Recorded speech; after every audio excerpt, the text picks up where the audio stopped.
What went wrong for the Patriots defense in their first loss of 2019? Mike Petraglia alongside Evan Lazar here inside M&T Bank Stadium.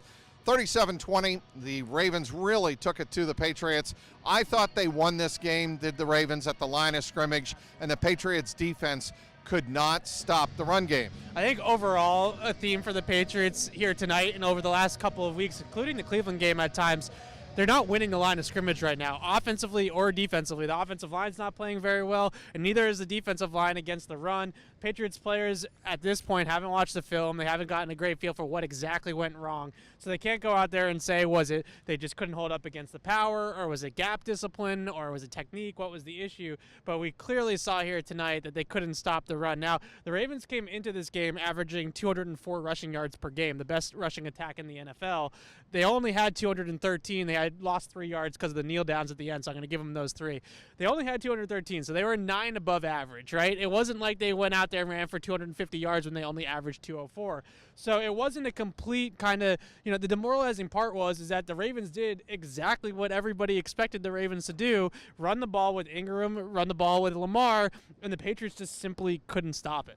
Well, the other thing is, I thought, Evan, they couldn't get off the field on third, and in one particular case, the penalties and Jason McCourty giving up that fourth down completion from Lamar Jackson to Willie Snead in the third quarter, I thought that was a killer as well. Yeah, that one is really a play that you got to have if you're Jason McCourty, because Lamar's rolling out to the sideline. There's really only one receiver that ball is designed to go to, and there's really only one kind of route. It's going to be a little curl along the sidelines. You know exactly what's happening as soon as that play starts to develop, especially on fourth down and short when you're going to try to get the ball out quickly. So that was one that Jason, I'm sure, would like to have back. But the penalties, when you really look at the self-inflicted wounds, including the Edelman fumble, of course, the Patriots gave up a ton of points in this game because they got called for inopportune penalties. You had the neutral zone infraction on Shalik Calhoun, which is a little iffy, gives up 4 points. You got Dante Hightower's penalty that gives up another touchdown. You start adding up all these kind of self-inflicted wounds, and you look at the points that directly correlated to those mistakes, and there's a lot of points that are up on that board for Baltimore tonight simply because the Patriots shot themselves in the foot. This Patriots post-game report brought to you by the great folks at betonline.ag, our exclusive online sportsbook partners at CLNS Media. Go to betonline.ag. Use that promo code CLNS50 for your 50% welcome bonus. Karen Garigian of the Boston Herald asked Devin McCourty after the game, very interesting question.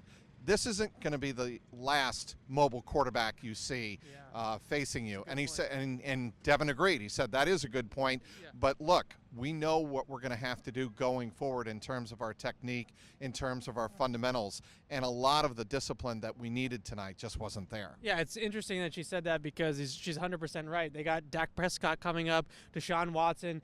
Patrick Mahomes isn't necessarily mobile like Lamar Jackson is, but he can certainly move in the pocket. Even Carson Wentz has a little bit of wheels to him, too, when he wants it. So they have a gauntlet of mobile quarterbacks coming up, especially with Dak and Deshaun Watson on the schedule, and they might see this Baltimore team again in the playoffs. So they're going to have to be ready and come at it in a different angle. The one thing I thought was really surprising for the Patriots was how heavy they went. They knew that Lamar was a really fast quarterback, obviously, and they still loaded up against the run with 7, 8 guys in the box. Sometimes they had 8 defensive linemen and linebackers on the field and only 3 defensive backs. So they really went heavy in this game early to try to mitigate a lot of the things the Ravens were going to do on the ground, and it didn't work because the Ravens just stretched them out sideline to sideline, got them running, and really Lamar didn't attempt very many deep passes down the field.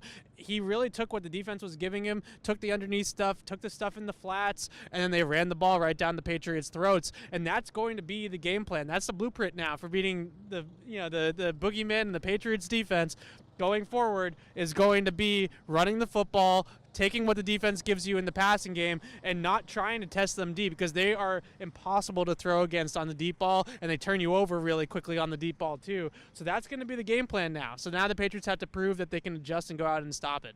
How concerned are you, Patriots fans, about what you saw from the defense that had been so good through the first 8 games? They got gashed big time by the best running attack in the National Football League here on Sunday night. A 37-20 Ravens win. We want to hear your comments in the comments section below. Subscribe to our YouTube page at CLNS Media. Inside M&T Bank Stadium in Baltimore, he's Evan Lazar. I'm Mike Petralia, CLNS Media.